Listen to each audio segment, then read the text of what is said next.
and welcome to another episode of The Brand Called You, a podcast and video show which brings you leadership lessons, knowledge, experience from hundreds of successful individuals from around the world. If you're new to the channel, please subscribe so you won't miss a new episode. I'm your host, Frits Bussemaker, and today I'm privileged to have a conversation with Taha Bawa. Taha, welcome to the program. Thank you so much for having me, Fritz. Great to be here. Yeah. Hey, I'm going to briefly introduce you who you are, and I want to talk about your really amazing background. You're the co-founder of Goodwall. You are on the Forbes 30 Under 30 list, a World Economic Forum Global Shaper, member of the Global Leadership Council, the Forbes Council, and you've talked about your background on a number of great global podia around the world, TEDx, UN, Google, MIT, Oxford. I mean, enough to talk about in the next 20 or 30 minutes. Again, welcome. When I hear the name Goodwall, my first association was with Oasis. I don't know why. I haven't heard that one before. Okay, well, that says I get it, but I get it, and it does take me back. Good. Okay. Well, maybe you're going to have a ringtone on your phone in the future. But hey, before we go into Goodwall, Taha, a little bit about your background. Where are you at the moment, and how did you get there?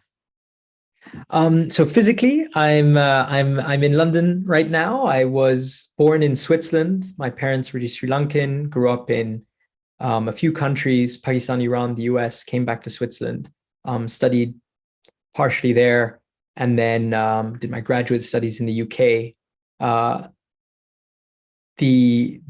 Our parents worked in the humanitarian sector growing up. So my father for refugees, for his career, and then my mum for different organizations in the health space in particular. So we were exposed to quite a bit growing up during our formative years, living between, having had the privilege to live in these vastly different environments. And then as we got older, between Switzerland in particular, which is, a certain environment where things work largely,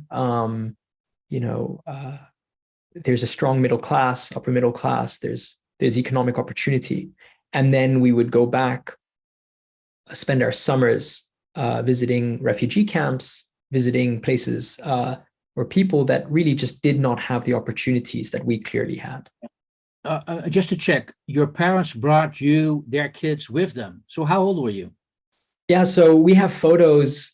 It started very young, actually. So from right throughout our childhood, we would visit Sri Lanka and visit areas of Sri Lanka that were clearly less privileged or less fortunate in terms of young people's access to opportunities. But then specifically when you speak about refugee camps, which is even, more stark, they're literally, we're talking about tents in the desert or in areas with really not so nice areas. I think we have photos like 8, 9, 10 years old. We started going there.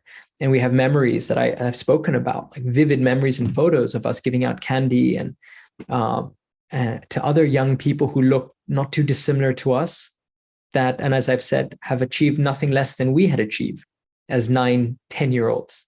Okay, when you talk about where these camps are, I'm just curious. Was it safe to be there? Could you freely walk around and just interact with the people there? I mean, take us with us. Okay, what does that mean? Because that really is positive. Yeah, no, absolutely. And I think, a big part of why I am lucky to be where I am is because of those formative experiences, particularly those outside of the classroom, i.e. being able to visit refugee camps. And I would say, if you have the chance as a parent to take your children, not necessarily to refugee camps, but to see what is actually happening to a big percentage of our population. I mean, there's very little that's more formative, that helps build resilience or grit or even a sense of purpose than experiences like that. So just going back, we were there, we were very lucky to be there because of my father's work. And we were just kind of, as 2, 9, or 10-year-olds kind of following him. So I don't think it was on the cards to kind of go and really explore. It was within that context, but sometimes just watching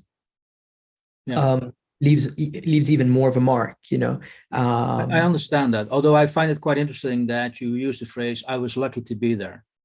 Yeah, absolutely. Yeah, I mean, most people, most people don't have the chance. I mean, if we talk now from the global north, right? So yourself, right, Fritz, you're today out of. I'm based in Amsterdam, and honest, I've never come close to a refugee camp as far as I'm aware of. Yeah. So for most people who live in the global north, or in certain areas, if they're privileged to be from a certain socioeconomic background, they don't have exposure necessarily to what's actually happening in certain parts of the world, or even certain parts of their own country. If we take, there are parts of Europe that don't have as much opportunity, and where people really don't have the privilege that others do, like yourself or like me right now. And so I think it is a huge privilege to be able to visit, to be able to broaden one's mindset and exposure. A lot of young people, if we take Europe, especially if they're a little bit lucky, we go and spend our summer vacations in a certain place, spend our Christmas vacation skiing or something of the sorts. And then your, day to day is your day to day. So you're quite limited in really broadening your horizons, not because it's your fault, just because you didn't have that luck or that opportunity, particularly in the formative years, which I think makes a big difference.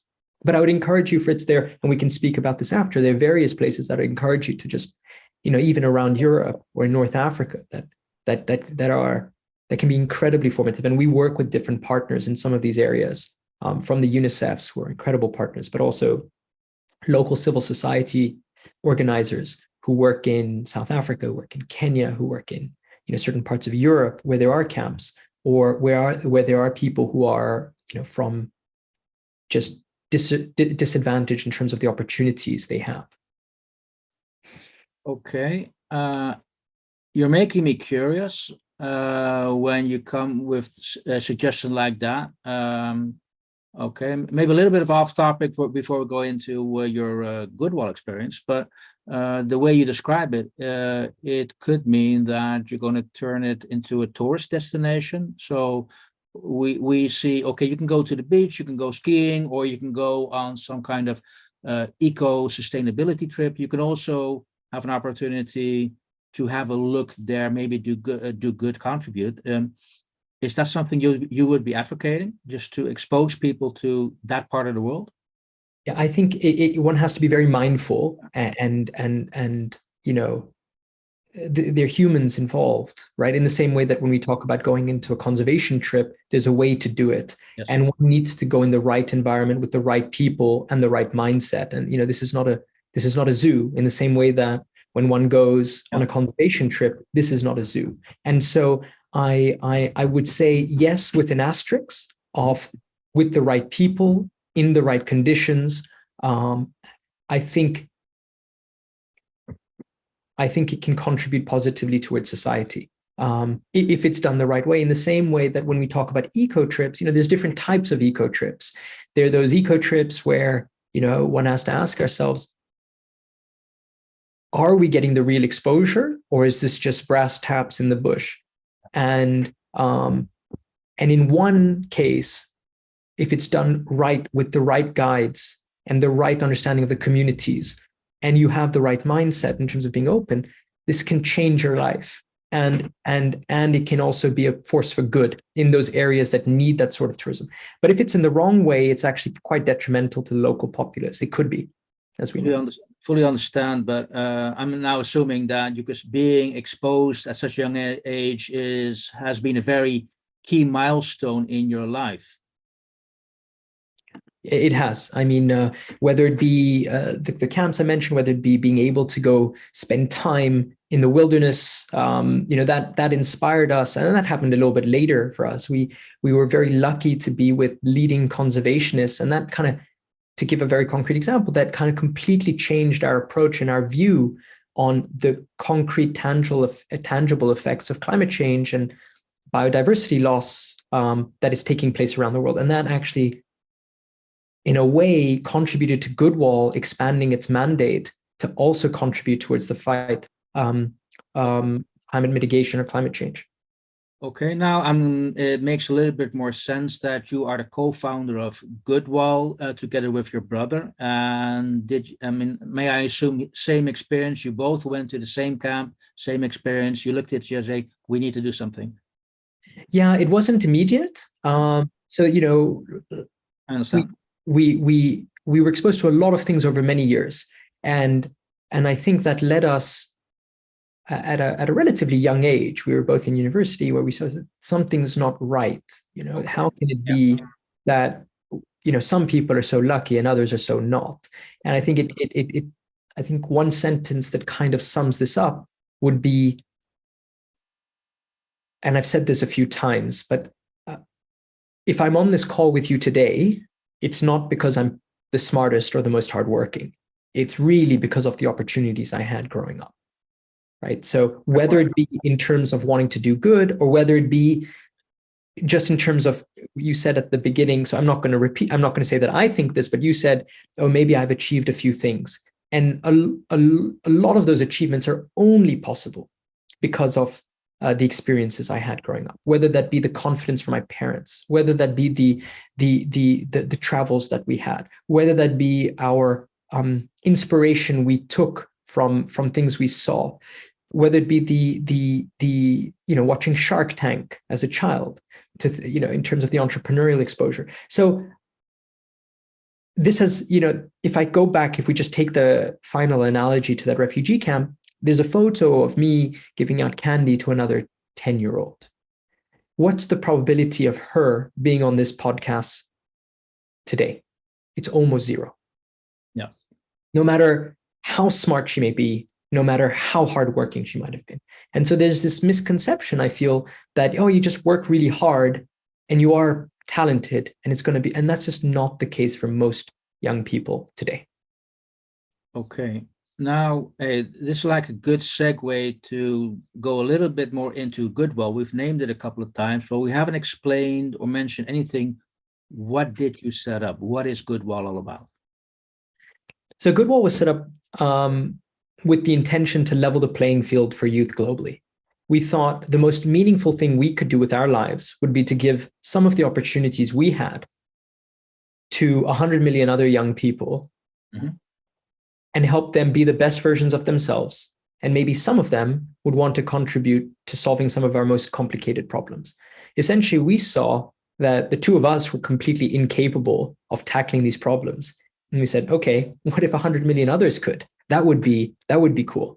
And actually, then maybe we have a chance. So that's where we started. And today, what Goodwall is, think of it as a LinkedIn meets TikTok on your mobile phone. Okay. For 16 to 24, 26-year-olds, so youth, what you would call. And on there, we essentially help young people build up a profile that is optimized for people who have not much to show, essentially trying to replace the resume, and validate that talent such that they can access based on their skills, not where they went to university or who they know. They can access a community of what we call hype masters. So people who are supportive, giving you confidence, giving you inspiration. Again, most young people don't have that support network. So number one. Number two, accessing opportunities from scholarships, internships, jobs, either remote or local. And then finally, accessing free online skilling programs and mobilization programs, from entrepreneurial thinking to digital skill building, that run in our kind of TikTok-y, fun, engaging, peer-to-peer way. So to give a concrete example, we run an entrepreneurship program that's developing entrepreneurial thinking. Instead of having someone with 30 years of experience speaking about entrepreneurship, we actually have young people pitching their ideas and becoming role models for other young people. And you can vote, you can engage, and every single day we give out funding. So it's a different way of learning. Wow, that is what Goodwell is today. I'm curious though. You said, okay, you and your brother had this idea. Let's see how we can influence 100 million people. And looking at the numbers, because you, I believe, are in over 150 countries at the moment, 2 million members, secured 5 million jobs. So you're getting there. It's growing. But how do you start something like that? Yeah. So we just had this desire or this macro level problem that we saw. And then we thought, okay, how can we work backwards from that vision to say, okay, how can we actually build something that will go out and achieve that? So we realized pretty early on we needed to leverage technology, not because we're technologists per se, but because technology is an amazing tool for disproportionate impact. The technology allows us at a very low cost to be able to reach very big numbers and have and affect big change, especially with the proliferation of data and access to devices that's happening around. So that was the first bit. The second was we realized we needed to be financially sustainable. So we needed to come up with a model which today is referred to as social entrepreneurship. So you're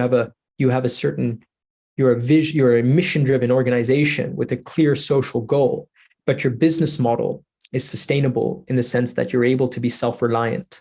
You're not just reliant on donations, which many NGOs are, and you are constricted to funding cycles of or funding priorities of funders. So we realized that was critical in order to achieve large-scale impact, which was important. And then we looked at who was the target audience we could affect. And we decided to focus on youth because younger than that, it's quite difficult to go directly to the young person. You need parents, you need schools. And schools, one often refers to as an enterprise sale without enterprise revenue. It's very, very difficult to achieve. So you need to be able to reach the young person directly. So that's after a certain age for GDPR reasons, but also just for personality traits reasons. But if you're too late in the story, the boat has almost passed. So we decided, okay, this was the area we wanted to focus on. And then we looked at what were their needs. So we realized one of their key needs was being able to access opportunity. And this is regardless if you're in Switzerland or if you're in Kenya or if you're in South Africa or Sri Lanka, you need to access opportunities. And there's a skills mismatch between what the market wants and what the young person either has or is perceived to have. And so we decided to focus on that. And then we realized, okay, we need to make this fun. We need to make this engaging. What's the business model? And then we went through the business model canvas. And then it's just like any other business. You try and identify the real problems of the personas.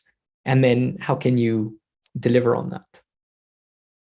Wow, that's quite an experience and an adventure. Now, at a certain point, you grow the company, and I understand your point of by making it a for-profit company, you act a sustainable business model, you actually are going to be able to grow and make impact.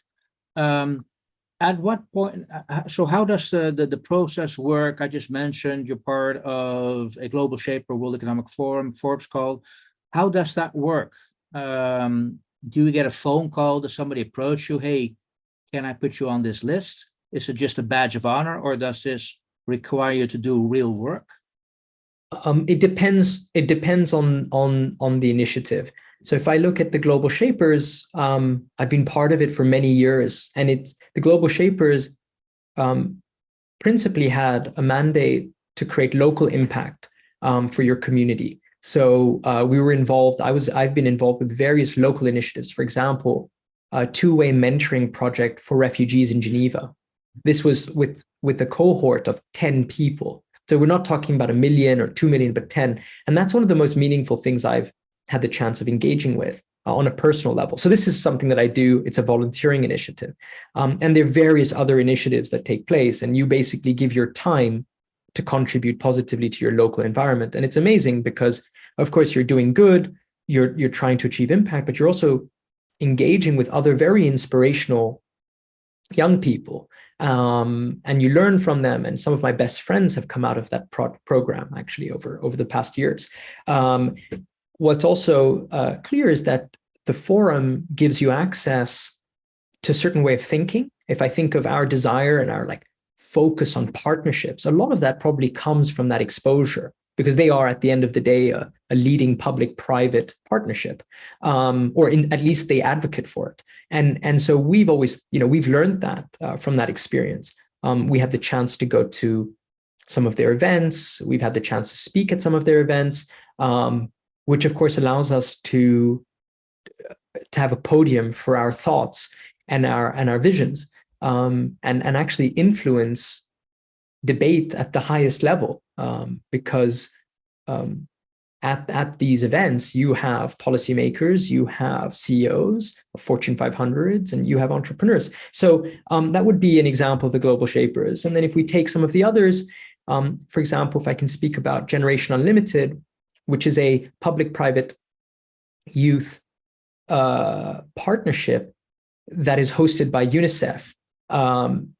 They bring together leaders that are trying to help young people connect to opportunities. So they have a very ambitious goal. And for that, they bring government leaders, they bring for-profit leaders, corporates, and then they bring civil society NGOs and youth leaders.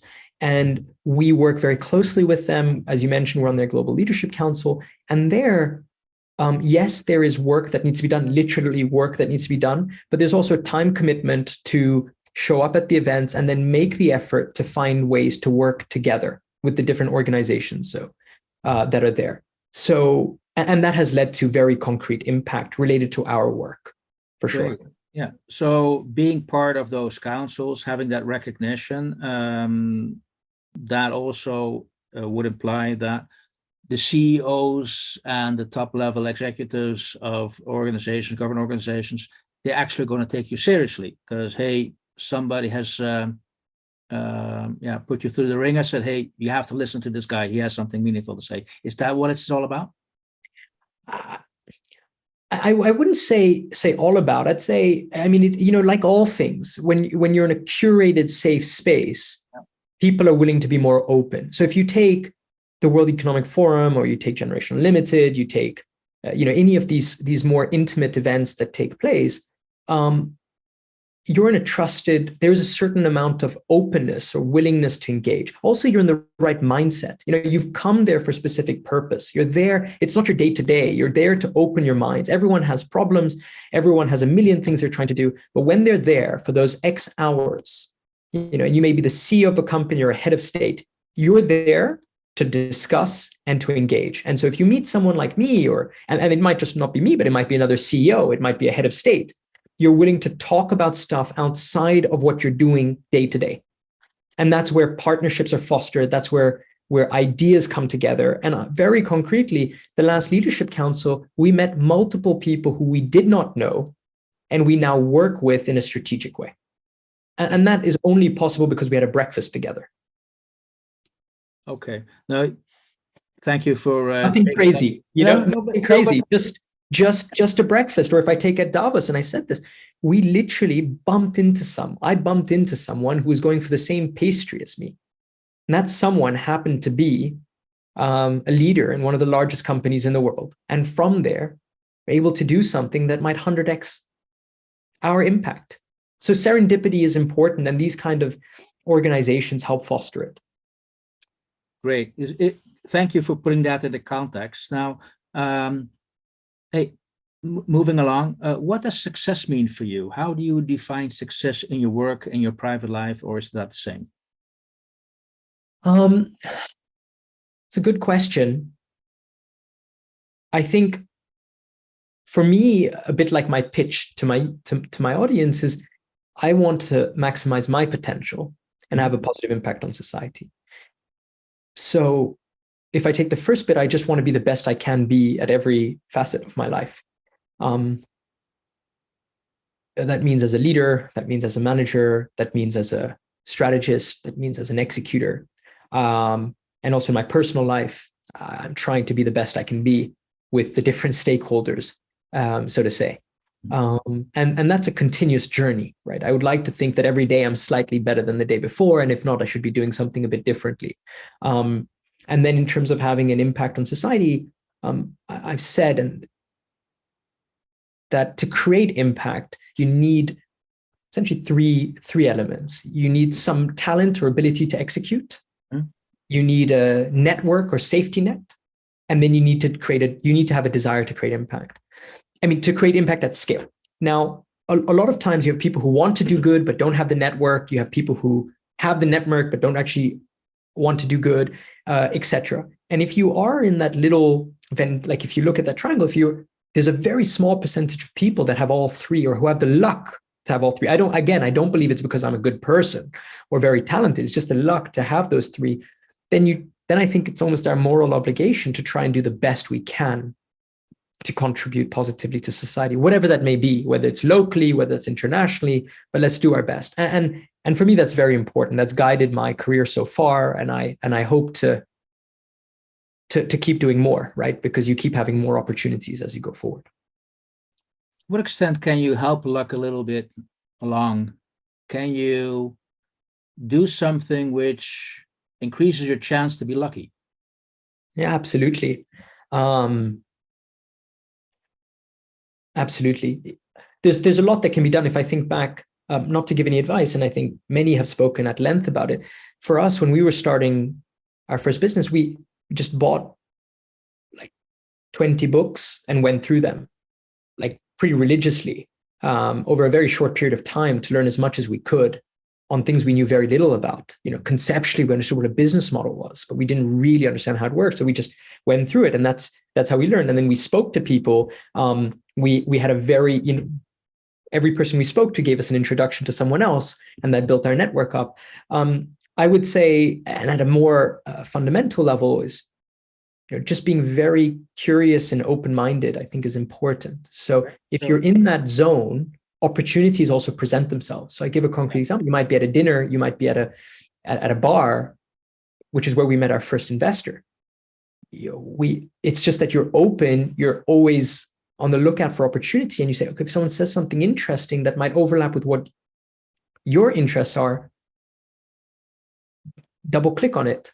Yeah, well, you're describing my point is luck is not a random chance. It is being open for the opportunity when you recognize that as an opportunity and then grabbing it. Because if you bump into somebody at the World Economic Forum, if you bump into somebody in a bar, you can say, sorry, move on and enjoy a pastry, or sorry, can we discuss what we're doing here? So you have a choice there, which is going to help you or not help you.